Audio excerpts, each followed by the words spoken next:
Perfect. So, hi everyone. Today we have the great pleasure of listening to Benanav discussing Beyond Capitalism, Framework for a Multidimensional Economics. So Benanav is an assistant professor in the Department of Global Development at Cornell University.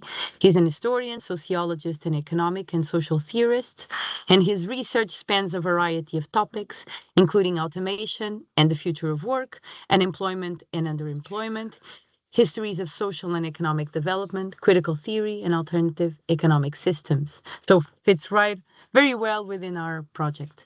His first book, Automation and the Future of Work, was published by Verso in 2020, and he's currently, if I'm correct me if I'm not, working on two new book projects, which seems both exciting and terrifying. Thank you, Aaron, for joining us today. You have between 40 and 45 minutes for your presentation. Thanks. Great. Okay, so can everyone see this presentation? Yes. Okay, great. So today I'm going to present my some work I've done. If you want the fuller version, there's these two articles in the New Left Review called Beyond Capitalism that goes into a lot more detail. Here I'm going to try for the first time to compress this 40,000 word project into just 4,000 words. So bear with me as I go through this. The talk that I'm going to give and the project generally asks what it would mean to organize an economy, not only to maximize economic efficiency, but also a range of other goals like ecological sustainability, material security, access to meaningful work, democratic participation, public beauty, and so on. These are values that people obviously care about, yet they're typically treated as secondary in our economic institutions today. So the argument I want to make is that these existing institutions, for that very reason, are inadequate. As long as efficiency remains the organizing principle of our economy, other values can only appear as constraints, as limits placed on an underlying drive to cut costs, expand revenues, and innovate in efficiency enhancing ways. So treating values other than efficiency as goals rather than constraints would change the questions that our economic institutions are designed to answer. The issue would no longer be how to mitigate the harms of an efficiency-driven system, but how to organize production and innovation around the direct improvement of multiple dimensions of human well-being without presuming that any of them should dominate the rest.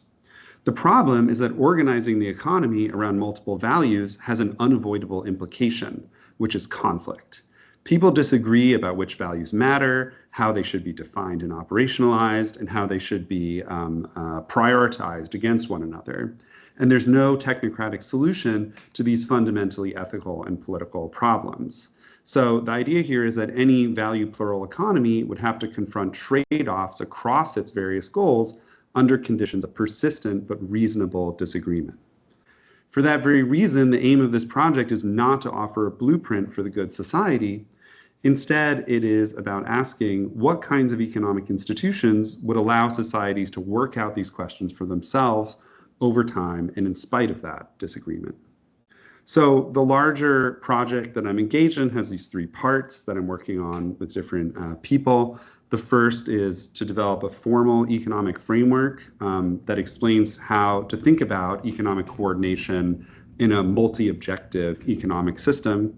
The second part is this institutional sketch of how the different institutions of such a society would function. And the third part is to lay out an implementation strategy or plan for how we would get from our current economy to this alternative economy. In the talk today, I'm going to focus on the second of these, the institutional framework. But before I turn to that, I'm going to briefly lay out the theoretical intuitions behind the approach.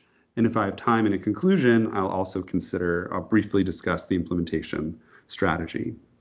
So the idea here, of what I'm calling multidimensional economic theory is as follows. Modern economies are primarily oriented around profit-driven investment, which means that decisions about how to produce and what to produce are guided by the search of firms and individuals for the highest expected financial rates of return. Firms make profits by cutting costs and expanding revenues, and that results in a long succession of process innovations that change how we do things and product innovations that change what we make. And in this way, entire economies get oriented towards doing more with less, extracting more output from a given bundle of inputs. And at a micro level, the level of individuals and firms, the result is an orientation towards this single goal of putting economic efficiency first. But in a wider macro level, every actor trying to do that results in systematic tendencies toward economic growth, income growth, GDP growth. So capitalism's strongest defense is the idea that it is the best way to do this, to organize an economy for this goal. And that claim that it's a great system for that reason deserves to be taken very seriously. Because if we systematically raise levels of efficiency, we get more out of what we have, and that frees up time and resources to be used in new ways. So the argument here is not that there's a problem with valuing efficiency. It's that our economy is organized more or less exclusively around this goal. The economy becomes effectively one-dimensional, even as social aspirations are increasingly plural. Now, with this basic framework, a number of caveats are really important. One is that profit-seeking does not always and everywhere issue in real or beneficial economic efficiency gains. Often, firms are generating profits through income shifting rather than new income generation, through externalizing costs onto society, rent extraction, market power, et cetera. The second related caveat is that large corporations are often able to achieve market dominance, and they're therefore freed from having to focus on short-term profits. They become quasi-multidimensional actors that involve themselves in shaping our culture, our politics, and technology in ways that have no kind of democratic legitimacy. They're forms of domination on society. The third caveat is that it's important, of course, to distinguish society from the economy. The states legislate, regulate, and redistribute in pursuit of a variety of social, political, and ethical aims, even if, especially in the neoliberal era, they've been pressed to subordinate these aims to economic growth imperatives. But what I want to argue is that in spite of these caveats, we can still say that the core of the economy remains the same.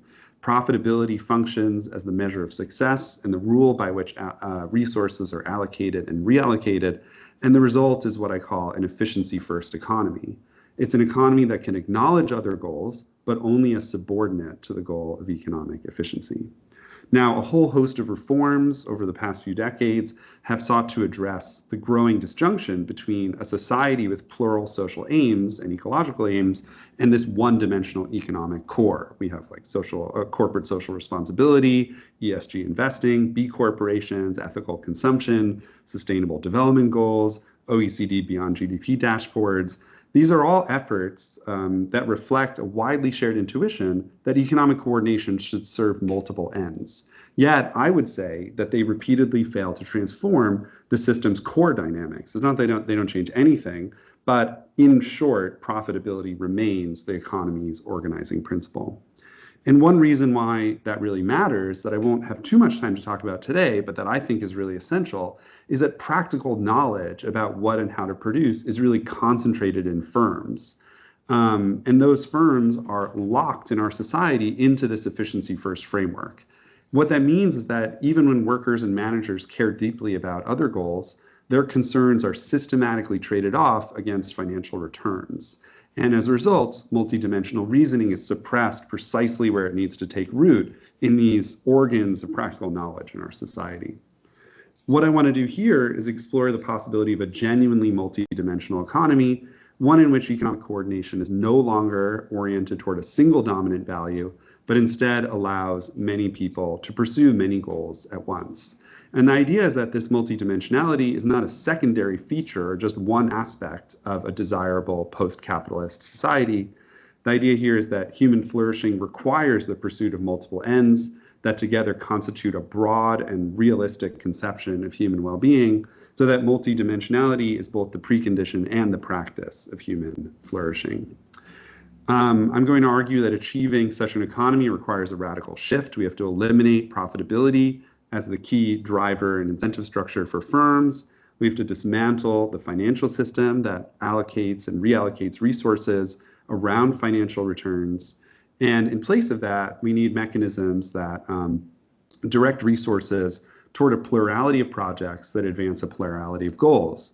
They might include achieving environmental sustainability, enhancing work quality, strengthening communities and individual autonomy, expanding definitions and practices of care, deepening democratic participation, cultivating beauty, and so on. And the idea is an economy that advances these different goals for their own sake and in themselves, not justified by the idea that they will contribute to further economic growth.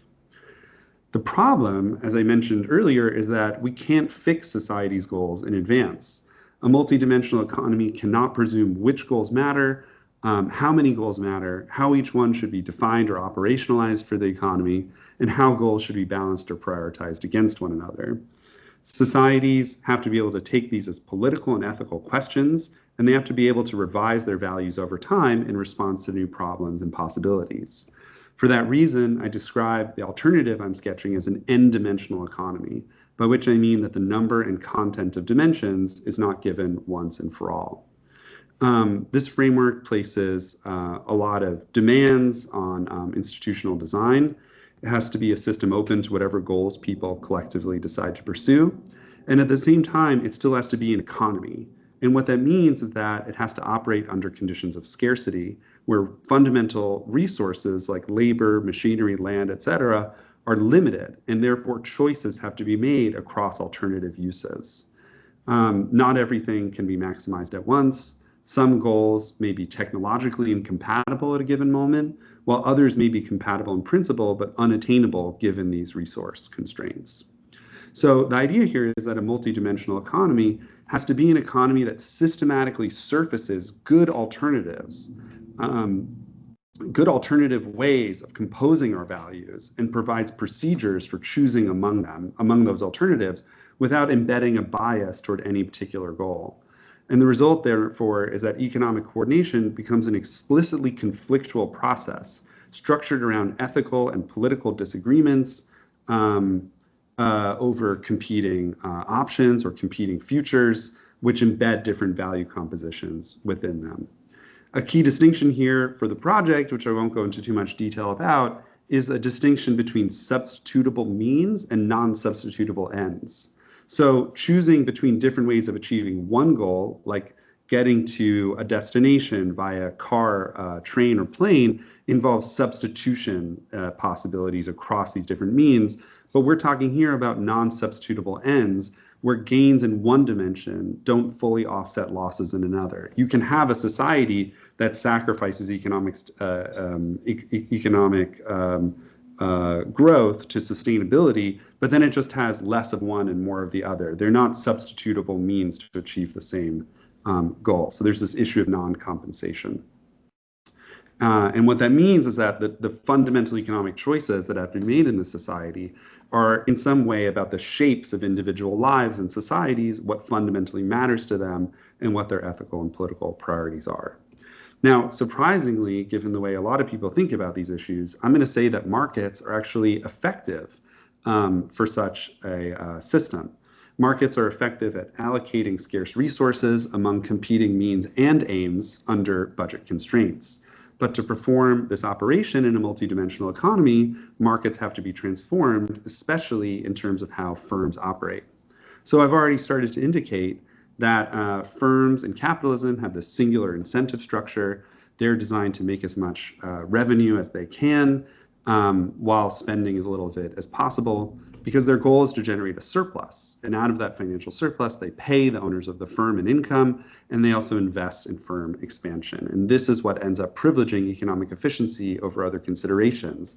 It's the idea that as you spend, you should be generating as much of a financial surplus of unspent resources as possible. One idea is that we could solve this problem by attaching financial rewards to other goals. So we could start paying people for advancing sustainability, social inclusion, and so on. The issue, for my purposes, is that that would require fixing all of the goals in advance and specifying, in effect, the monetary trade-offs across them. So you could alter those, but you'd have to do it stepwise. You'd have to set them and then change them. But a deeper issue is that I think it would result in rampant gaming, which means that firms will end up optimizing for metrics rather than substance, and society will organize itself around a permanent struggle between firms and administrators, leading to a tendency for substantive aims to be hollowed out. The alternative, I argue, is not to financially incentivize additional goals, but to stop rewarding firms for sacrificing those goals. So in the system I describe, retaining earnings serve no purpose because financial surpluses cannot be used either for personal consumption or for financing investment. And the way this system is structured, firms end up orienting towards spending their entire budgets across a variety of competing ends and aims.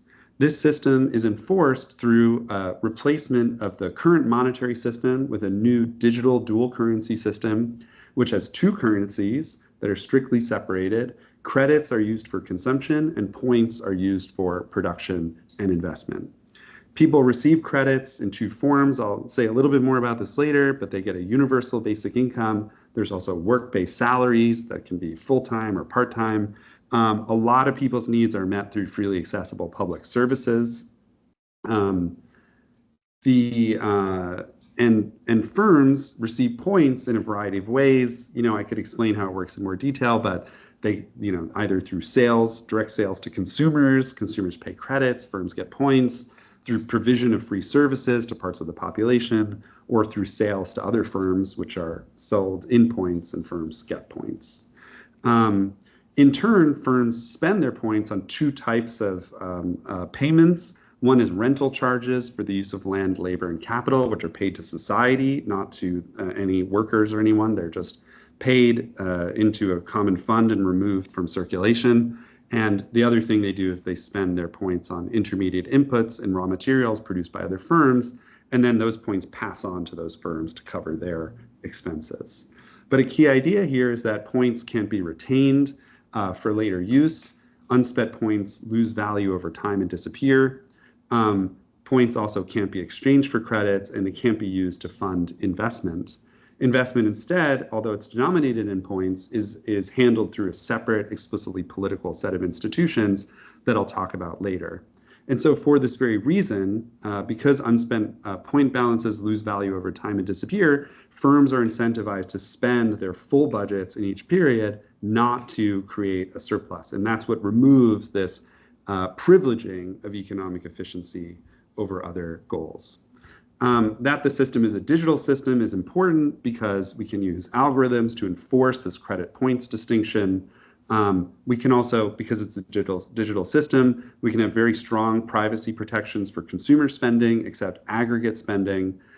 We can also keep point spending of all firms fully transparent and open to examination. This digital system also makes possible what I call a data matrix, which is the shared informational system that links spending patterns to ecological, social, and experiential outcomes. The data matrix is like things that exist in other planning systems, but it's merely informational. It doesn't make decisions. It helps people make decisions. And importantly, for my argument, it provides this informational basis about forecasts that are useful for political debate. I also am not going to go into this in much detail, but you might wonder, how are two currencies sufficient to get from a one to an n-dimensional economy? The reason is that in the system, production costs are fully commensurable and measured in points, but actually the way the system works, benefits are not measured in any currency.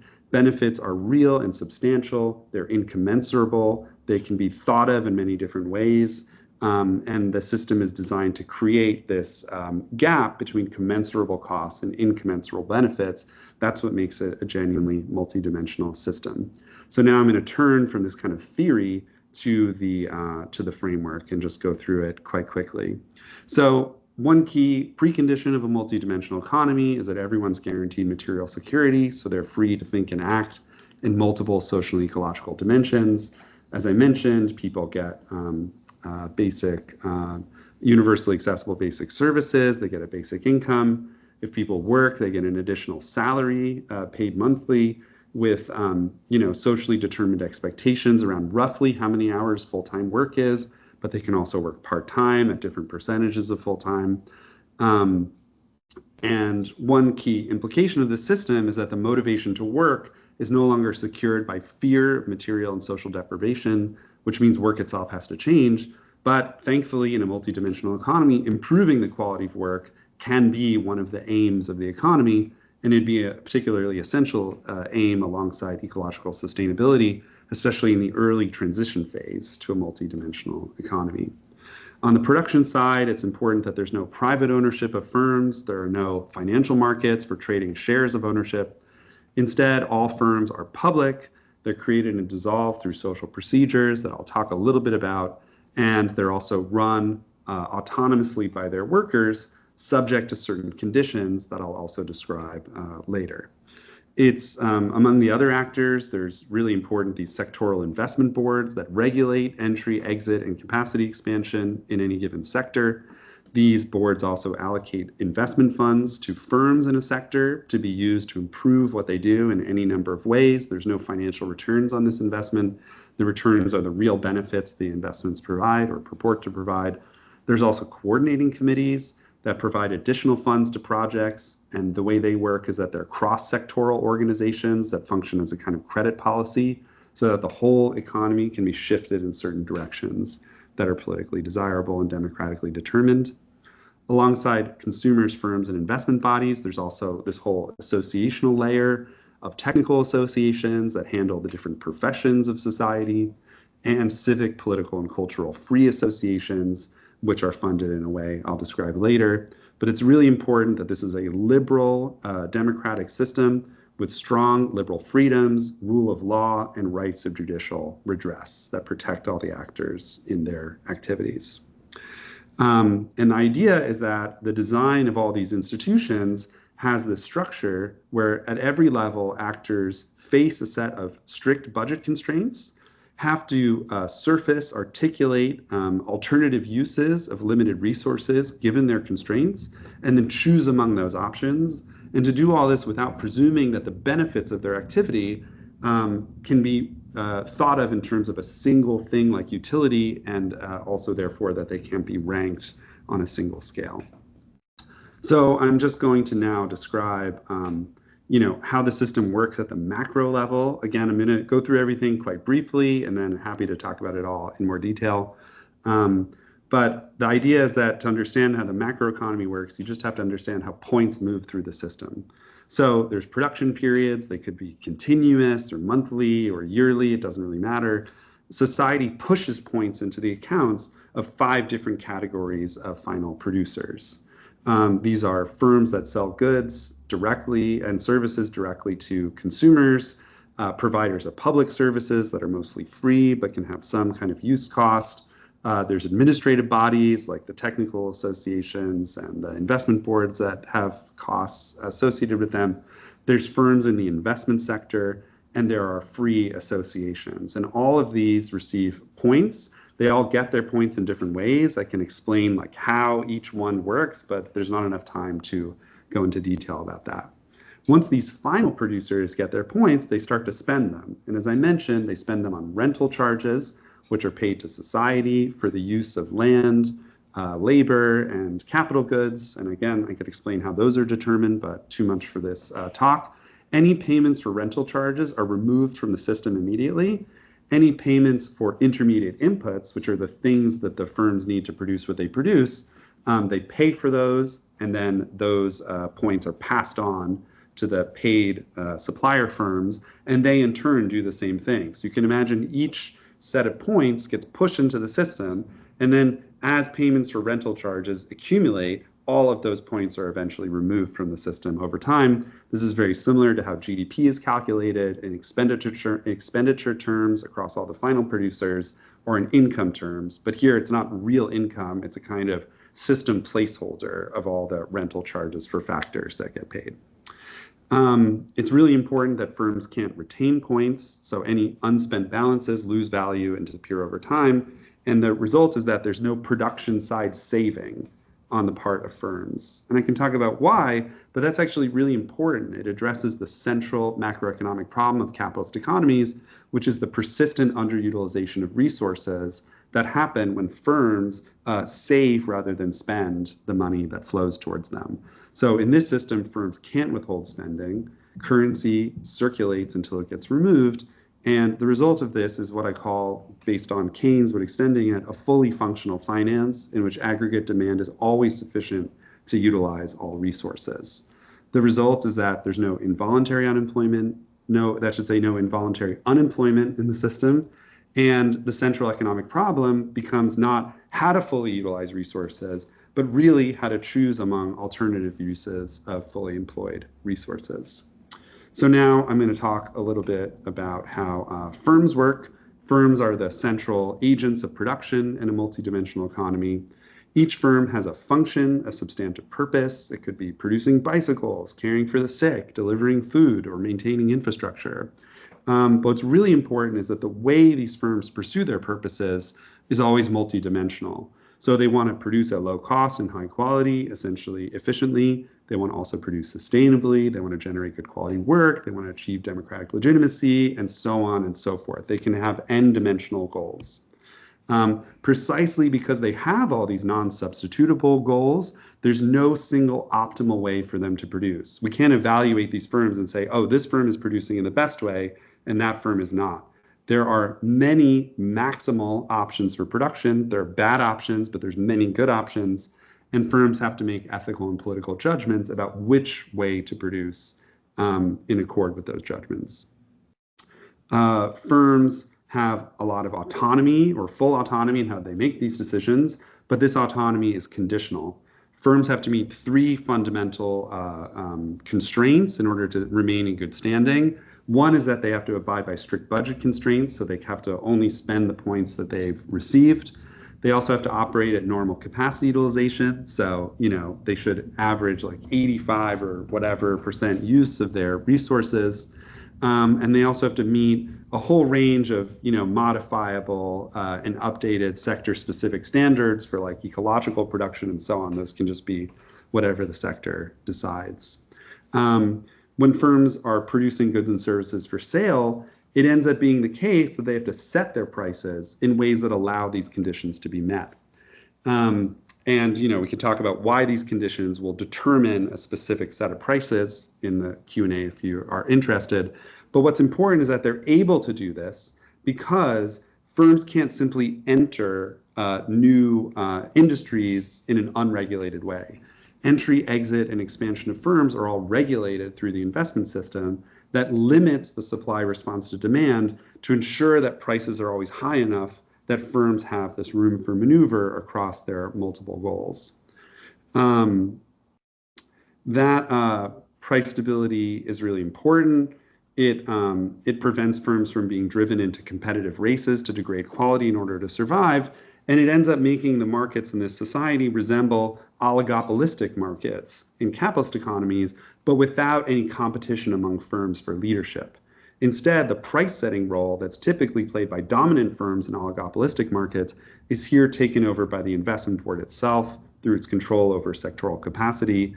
And within this framework, what ends up happening is that for most firms, financial considerations recede into the background, and they can focus on doing what they do well and doing a good job, fulfilling their purpose rather than trying to make a profit or figuring out how much to pay their workers or how much to invest. Like all that is handled separately. So they can just focus on spending their resources to do a good job.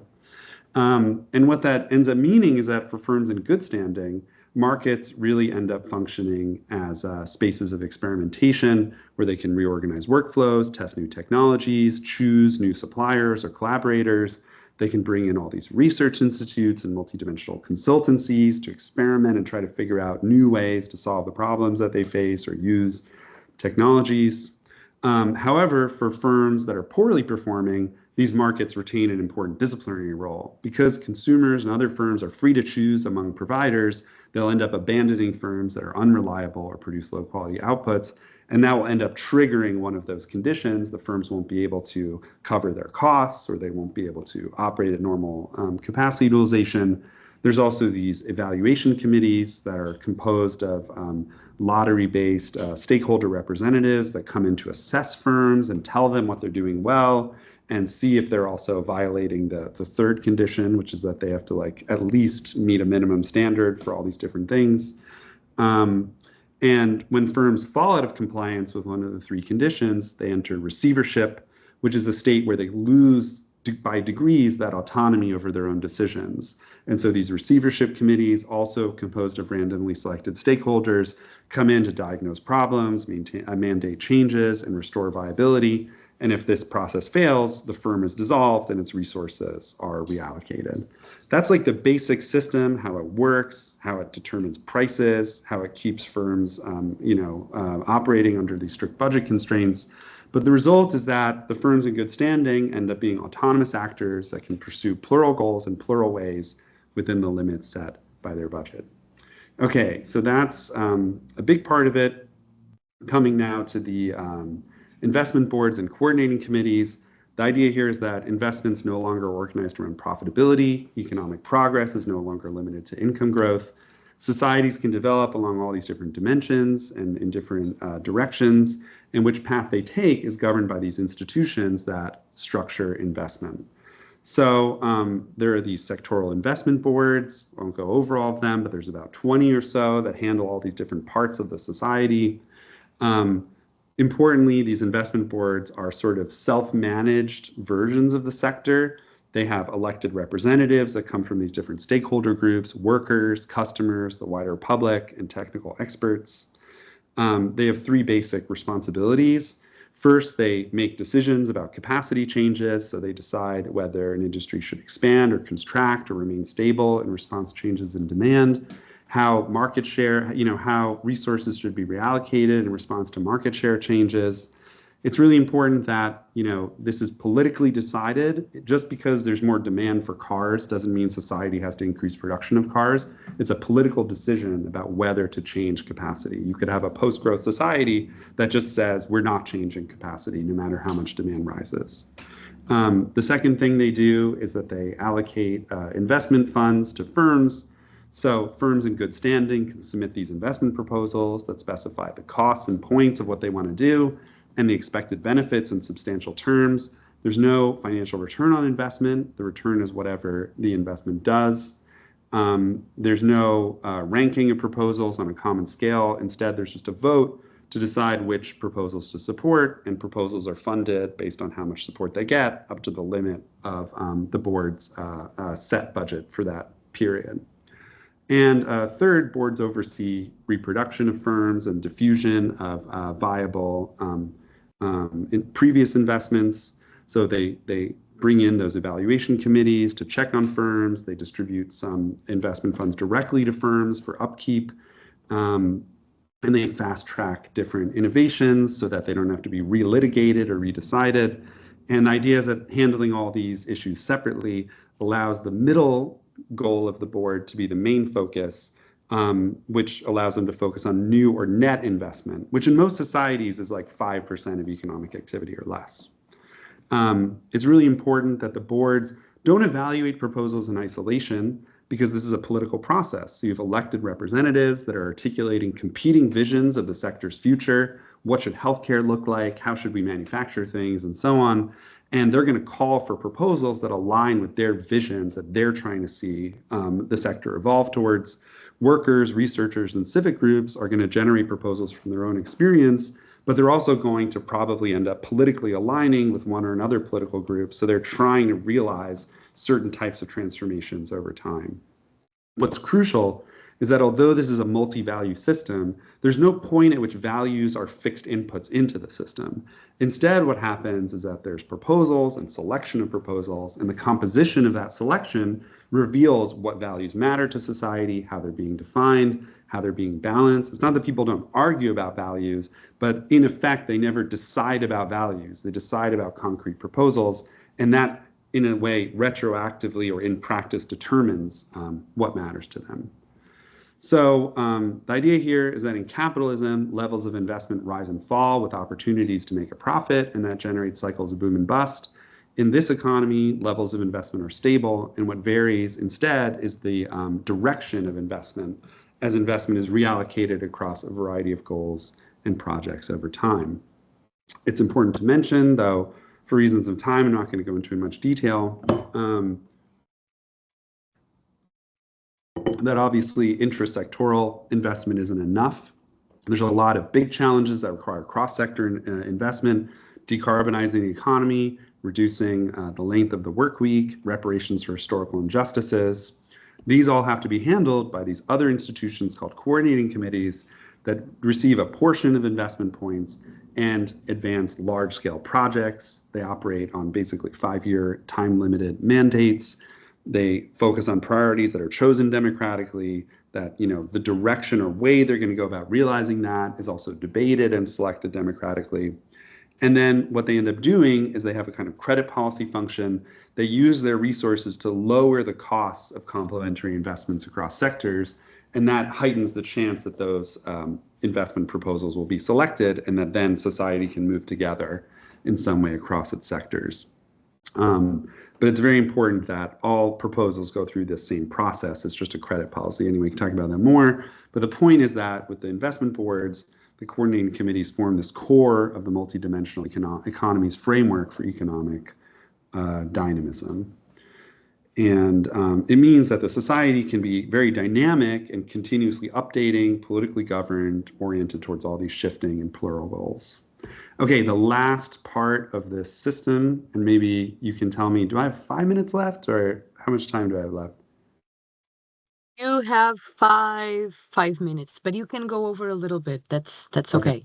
Yeah, Okay. don't worry. I mentioned before, we can't just have investment boards and firms. We have to have this whole layer of associations because it's a complex economy. It has to sustain skills and standards and motivations, and it has to reflect on and transform its values over time. So there are these two kinds of associations. There's technical associations, which are essentially professional organizations, and civic and political free associations. So the technical organizations are organized importantly by field, not by industry. So you can have societies of chemical engineers or nurses, teachers, care workers, whatever. They're responsible for 3 basic things. One is training and qualifications, making sure that people have opportunities to train and retrain and cross-train. Once individuals kind of pass a qualification, they become full voting members of an association, whether or not they're employed in the field. And this gives them professional identity and standing and a degree of independence. Second, these technical associations act as guards of professional standards. They decide what counts as good work, and they can also debate and revise these internal standards over time. And so this is a very political thing to decide what counts as good work. And as part of that internal debate, they also elect within the association technical experts in their field who end up then, serving roles on all of these different bodies within the economy. But it's very important that technical experts in the system are democratically elected and recallable by the members of the association. Final role these technical associations play is that all of them together work to determine how credit incomes are going to be allocated, like percentage-wise across all these different types of jobs. That's going to end up exerting a strong wage or salary compression effect on society. But there are going to be reasons, as was said in the Declaration of Rights of Man, where maintaining inequality serves society in some way, and so they'll choose to do that. But it's very important that these core functions will support a really important part of a multidimensional economy, which is making it possible to do good work and to be motivated to work in the absence of financial imperatives. So there's obviously some income motivation to work because you get paid for working, but a lot of non-monetary motivation comes from the way firms are organized. There's a lot of autonomy at work. People feel a true purpose. Their work is actually about doing something, not about making profit. But I think motivation is also really supported through these technical associations that create and uphold standards of competence and allow people to use and further develop their skills. Now, that's not all you can have in such a society. It's also really important that there's this free associational sector of voluntary activity arts and culture, religion and spirituality, hobbyist production, independent research and entrepreneurship, and crucially also political organizations and movements and parties. The sector is funded in this simple way. All individuals receive not just credits, but actually a budget of free points that they can use. They can't pay themselves out with these points. They can't convert them into credits. They can't give them to firms. They can only be used to fund associations, these free associations. But anyone can form an association and start receiving points. Obviously, there are some restrictions, like you can't be like, oh, I'm going to set up an independent gun or nuclear weapons manufacturer. But the idea is that within these legal limits, they can do what they want. And the idea is that, like firms, these free associations spend their points on rental charges and on intermediate inputs, so they can be producing things. But they can't rent labor. It has to all be voluntary. They can produce all sorts of outputs, but they can't sell them. Although there's like capitalism between consenting adults, they can require subscriptions in order to access what they do. So they can have this kind of associational character in all different ways. The purpose of the sector is just support freedom and experimentation. Some activities might be like entrepreneurial activities that eventually migrate into the functional economy. Others remain marginal, free, or exploratory. It's also really important that this is a highly political society, and these points support political action. People can form or support political parties or movements of organizations, and that allows them to organize around competing visions of the future, both for society as a whole and each sector, and then to try to realize those visions in elections or other types of mechanisms. It's very important that everyone receives the same budget of these free points, so they all have an equal opportunity to shape the culture. There's no elite patronage that concentrates influence over time. So that's basically the whole thing. I'm arguing for this multidimensional economy that has to have these institutions that are specifically designed to surface alternative ways of realizing or combining goals and values and then choosing among them. I talked about how it could work with these different ways of organizing markets and firms and investment bodies and associations. Just really briefly on the question of how to get there, it's really important that this is a market economy, so it's not like central planning, and that makes transition much more tractable. In the articles, I talk a lot about these Keynesian ideas of socializing investment rather than production. And the idea is that you would develop this national investment board first, which basically serves to direct public resources towards green transition, building out all these universal basic services, meeting people's needs. Over time, eventually, the National Investment Board would devolve its power to democratically organized sectoral boards.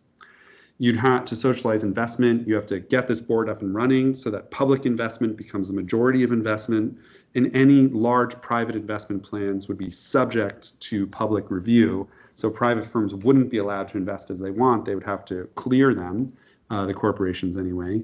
And the result is to really socialize investment to ensure aggregate investment levels are in accordance with real resource constraints. This is fully functional finance in a monetary economy. There is a lot of effort to dismantle the political power of the wealthy, not in order to pay for what we're doing, because it's a functional finance system, but just to get rid of their political power. So there's all this, kind of libertarian type ideas in a sense, and also a program for an orderly deflation of financial markets. Then once you have all that, you can gradually integrate firms into the public economy, set up technical associations, enliven civic and political life. And then the final step is to replace money with credits and points. And just to emphasize again, it's not an argument about what a good society looks like. It's an argument around an economy that would let people debate, and the economy be neutral with respect to visions of a good society. And so it allow people to sort of surface and debate and also revise what that means to them over time. So thanks so much. I hope that wasn't too long. It was not great. It was dense, but in the best way possible, not long. Thank you so much. Let me just stop the recording.